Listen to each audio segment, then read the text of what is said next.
today's interview. I'm Cassandra and I'm excited to have with us a special guest, an inspiring entrepreneur who has turned vision into reality through hard work, creativity, and determination. Today we'll be learning more about their journey, the challenges they face, and the insight they gain in building their business.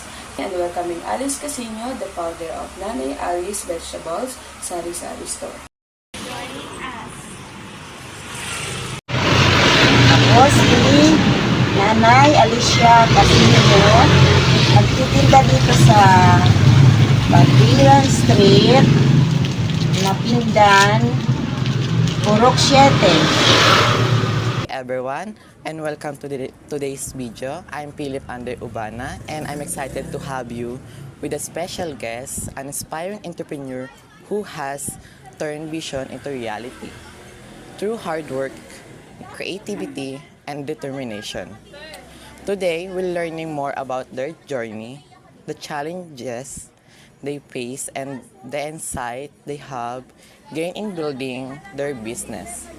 Please join me in welcome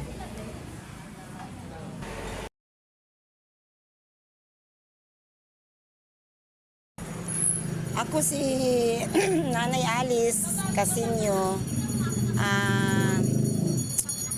at ano ba yon? Vegetables, Sari-Sari Store dito sa Katwiran Street, Napindan, Purok 7.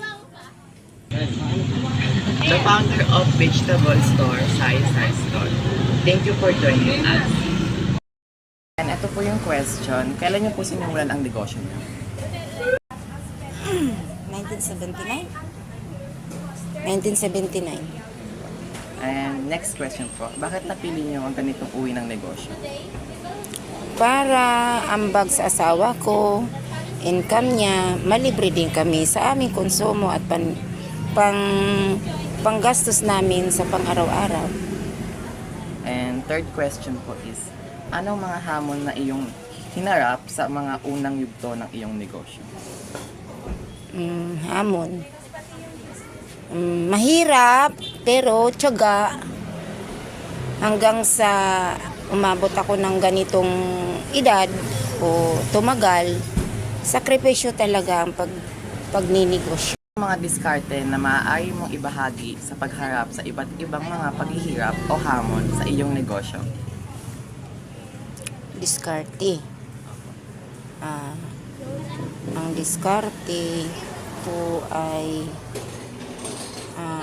kailangan masinop, magtitipid, at budget sa pera para ipagkasya, para ang iba ay panggastos namin at pamimili ng mga paninda. Next question po. Paano mo tinukoy ang tagumpay para sa iyong negosyo at paano mo ito sinusukat? Pagtiyaga mo, doblehin ko ang sisipag. Doblehin ko ang pagsisipag para matagumpay ko ang negosyo ko upang siya ay lumago. Next question po. Paano mo mamahalaan ang balanse sa buhay, trabaho, habang nagpapatakbo ng negosyo? Paglalaan, oras, kailangan walang masasayang sa oras, na bawat minuto ay mayroon akong gagawin na para ang pagninegosyo ko ay hindi ko mapabayaran. Okay po. Next question po. Ano sa palagay mo ang mga katangian ng isang mahusay na may-ari ng negosyo? Katangian. Una, budget. Pangalawa, pagtitipid. Pangatlo,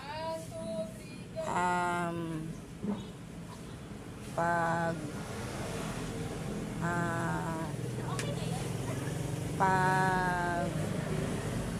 ano ba yun, divide sa mga gastos na upang maipagkasya.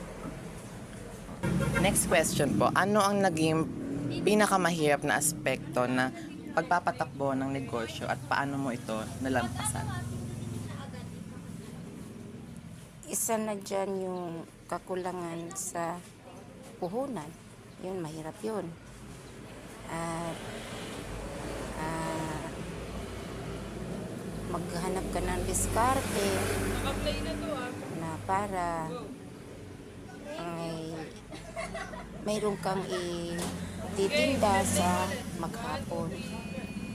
Puhunan ang ano talaga. Okay. Mahirap.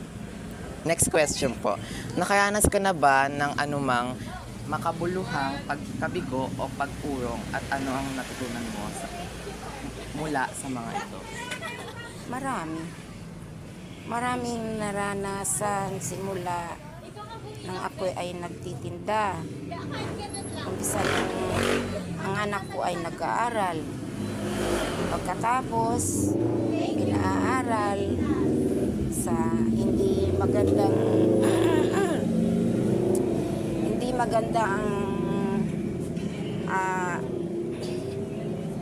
pag